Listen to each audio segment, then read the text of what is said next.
Tonight, we celebrate a legend. Sergio Busquets has officially announced on Instagram that he'll retire at the end of this MLS season with Inter Miami. The timeline is set, the chapter is closing, and the resume is absolutely historic. I'm here, as always, with my co-host, Nico Bravo. What's new with you, Nico? What's up, Danny? Everything's good. Everything's good. Excited to talk about this. Unfortunately, he's calling it quits, but he has brought so much to this game that I'm excited to talk about today. 100%. As we all know by now, Busquets shared a video on his Instagram account confirming that this is going to be his final season. No more reports, no more rumors. It's his own statement from his own account posted yesterday. So today is about a legend. And on one level, it's a little bit emotional, right? The last dance for a player who changed how we even think about the number 6 position. And on another level, it's tactical, right? Every minute he has left matters for Inter Miami's final stretch of the season. So here's how we're going to do this.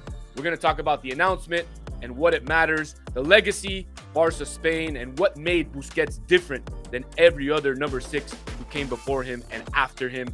A little bit about the Miami chapter, order within the chaos of what is Inter Miami, and then we'll finish off with what now for Busquets, his life after he retires from professional football. Nico, how big is this moment inside a locker room and ultimately for Inter Miami and football in general? It's massive. It's massive. Starting with Inter Miami, we know that they have this drive in them. They let the league get away last year, and we know that they really want it this year. As we can see in the last few games, they've been pushing hard. But now with this announcement, I feel like I'm not sure if the players didn't know. I'm not sure if Busquets wasn't, giving a little bit of, here and there talks, whether he would renew, whether he would retire. But now that it all came out, I think it gives the players that extra push if they didn't have it already to play for him, to play for him, for his legacy.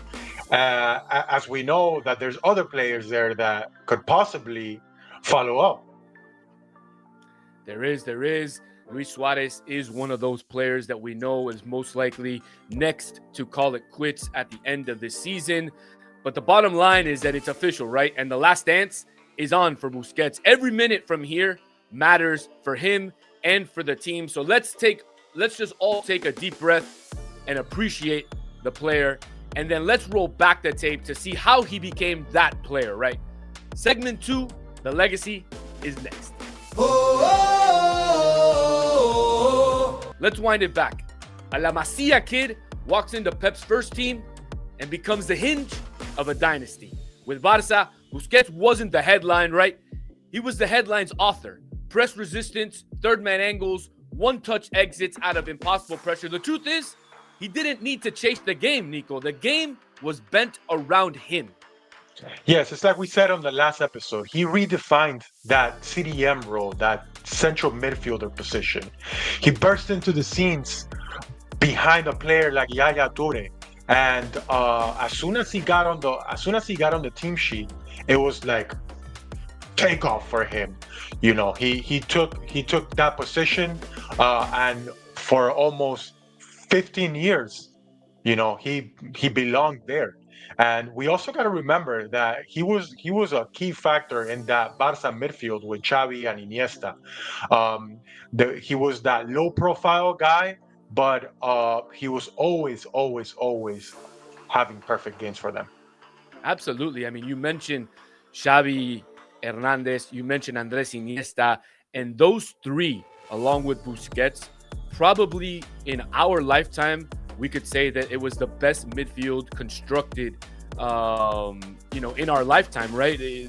What they did for so many years, both with Barcelona and with the Spanish national team, winning countless number of trophies, winning UCLs, winning a treble, 9 La Liga titles, 7 Copa del Rey, 7 Supercopa de España, 3 Champions League, 3 UEFA Super Cups, and 3 FIFA Club World Cups. Those are the trophies that Busquets won wearing the Barcelona jersey. 32 trophies, Nico. 32 trophies. He was the last man standing from that incredible midfield. Like you said, arguably the best midfield trio to ever play the game. I think we can put him next to the Madrid midfield trio with Casemiro, Cruz, and Modric. But this one might have the edge in the sense where they were able to do it on the international level. They all won a World Cup and the Euros together. So yeah. Exactly like you're saying. With Spain, it was the same script, right? It was just on a different stage. In 2010, they won the World Cup in South Africa. In 2012, they won the Euros. Busquets, mind you, played every single minute in the 2012 Euros, which is truly incredible, right? He turned the defensive midfielder position into an actual field architect. And people might remember the golazos from the other players, but the real fans are going to remember those 5-yard passes that saved 2, 3, 4 players from sprinting an additional 30 yards down the pitch. And to be honest with you, Nico, I remember a Vicente del Bosque quote where he said, when you watch the game, you might not notice him, but when you watch him, you see the whole game. Yeah. And I also remember a player like Juan Román Riquelme, one of the greatest players to play the center attacking mid position, say that it's unfair. Busquets redefined the position. He made what a central attacking midfielder used to do it as a defender midfielder, which it's what we see nowadays. You know, there's a lot of players that try to play the way that Busquets did. One of them that comes to mind to me that it's kind of like a hybrid to him will probably be Rodri. And, you know, thanks to Busquets opening the doors to playing that specific way in that position, we were able to see more and more of those players to a point where, you know, Rodri had such a great impact and great season with Man City that earned them that Ballon d'Or last year. Absolutely. I mean, you mentioned Rodri. Other names that come to mind that have played similarly, maybe a Claude Makalele, who played for Real Madrid. That was another 5 who kind of redefined the game. But it was a little bit different. He was a little bit more on the box-to-box type of guy, breaking attacks. You know, Busquets didn't need any of that. He was always positioning himself at the right spot, at the right time, and he controlled the tempo on a low block, which is insane to think of. Yeah, and the bottom line is that Busquets didn't just play the 6th position, he redefined it, right? He made it what the 6th position is today. Between Barca's dynasty and Spain's golden run, he basically created the blueprint, and his fingerprint is on all of it, right?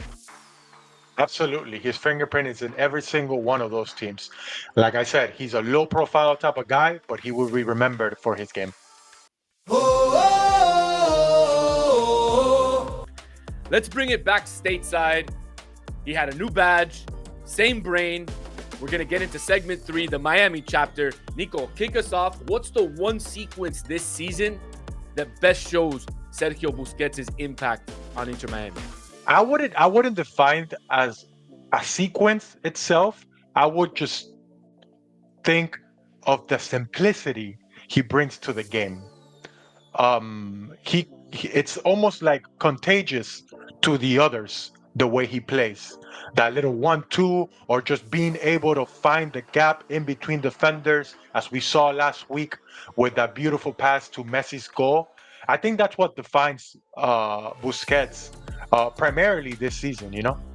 Absolutely. I mean, to me, Busquets, what he did for Inter Miami over his career here the last couple of years was he brought order, right? He brought order to the midfield. He sets the tempo, he sets the traps, and he turns all these frantic stretches that the teams have into much more of a chess match, right? You feel him most when he's off the pitch. The build-up play gets louder, sloppier, slower. When he's on, the first touch kills the press. The second starts the attack, and suddenly everyone else looks a step smarter. And we've seen that over and over again in some of these games where Busquets, like you said, has found Messi filtering the ball in between the defense and finding him for these one-on-one opportunities of him and the goalie. And Messi does it best like anybody else, and he finishes off those chances. Yeah, yeah. And this league, to be honest with you, this league hasn't been easy for midfield maestros that have come along the way. You know, we had Pirlo, we had Lampard, we had Gerrard, and it was tough for them, you know, and they were coming with a great bag on their shoulders, you know. They were coming as legends of the game from Europe. Yes, we know that they got here a little later, but it wasn't easy to adapt for them. And Busquets made it seem so easy as soon as he came on. And you know, unfortunately, he's 37. You know, he's only getting older. And for him to know that it's time to call it quits before shit hits the fan, I'm proud of him. Absolutely, absolutely. And on those big nights, you can even trace the chances back to maybe 2 or 3 passes to the moment where he opened the lane, where Messi would drop, Jordi flies down the line, Suarez times the run correctly, and Busquets is essentially the traffic cop directing the traffic, telling somebody to go here, telling somebody to go there, telling the other guy to come down. And to me, that's been his biggest influence on this Inter Miami team and in MLS as a whole. I don't think we've seen a center midfielder like Busquets ever in MLS, and I'm not sure if we'll ever see another one like him. No, no, it's like you're having a manager. It's like you're having a coach on the pitch, you know, at all times, directing traffic, positioning himself, you know, cutting lanes, you know, understanding to be ahead 2, 3 seconds of the next play. You know, that's what he brought to the table. Exactly, exactly. Just like you said, the right read is faster than the fastest legs, and that's been Miami's cheat code in the midfield so far. So in Miami, the badge changed, but his rhythm didn't really change much, other than obviously we know that he was a little bit older, he was a little bit slower, Yeah. but in terms of his brain, nothing absolutely changed. Busquets turned, like we said, those frantic minutes into chess, and everyone around him has looked smarter because of it. But funny that you mentioned the coaching, Nico, because I wanted to get into that next, right? What's the plan next? What's the plan with Busquets post-Futbol? And the question that every fan is asking is what happens next? And there's 2 questions to ask here. One on Inter Miami side, right? You don't really replace Busquets one over one. You have to redistribute the job. You have to figure out who to bring in and who to pair up in the midfield for next season. And then I want to get into a little bit of what Busquets himself is going to be doing after he retires this season. Right, right. So let's start with the first thing. I think that it's like you said, you know, you got to redistribute the workload. I don't think that Miami is going to go 1-for-1 here. Yes, De Paul is probably going to be the guy that takes that contract. But I think that Miami is going to go another route. I think that Miami is going to try to get younger, trying to get fresher legs. And the reason why it's because Messi's going to be here for the next 2 years, and you need to set him up with younger guys around him. And one of those younger guys could be Bright, right? But the fact is that here's the reality, right? Inter Miami has 5 games left. They control their own destiny in the Supporter Shield. And then after that, it's the playoffs. So the plan for Busquets right now is simple, right, Nico? The plan is going to be he's going to play every single minute that he possibly can. Last year, that was the biggest issue going into the playoffs with Atlanta. Busquets, if I remember correctly, was injured. Bright also was injured. Inter Miami had a lot of injuries going into the playoffs last year. And like you said, it might be smarter for Mascherano to maybe play him 60 minutes the next couple of games, especially knowing that the schedule is weaker with the opponents that are coming up, and maybe give a little bit of run to Bright and De Paul in the midfield, because that could be the future midfield for 2026. Yeah, that's definitely going to be the future midfield pair for the years to come. So after this run of 5 games where Inter Miami is going to be chasing the Supporter Shield, like we mentioned, the playoffs will come next.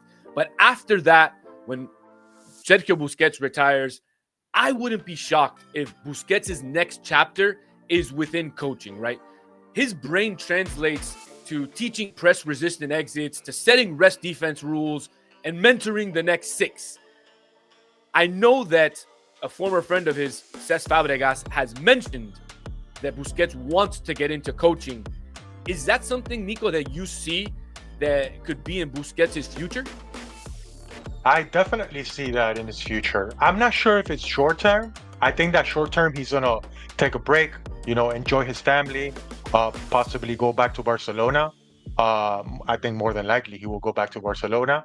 Um, but I can see that transition happen. It happened with Xavi when he retired in Qatar and then now he's been coaching.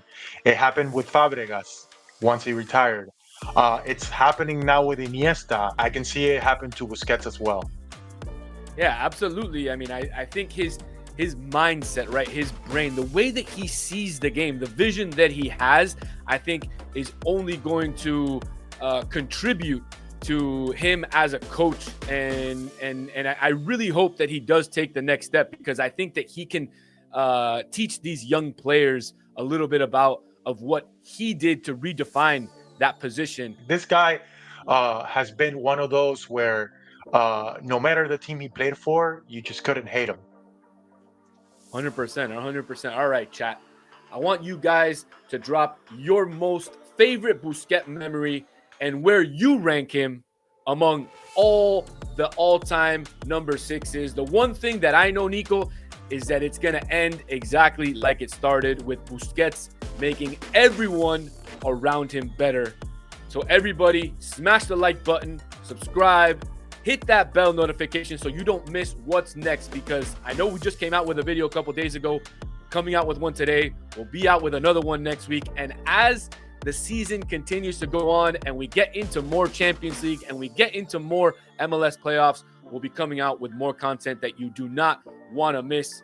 So for all of us here at This Is Futbol, for Nico, for myself, it's been an absolute blast. We'll catch you next time.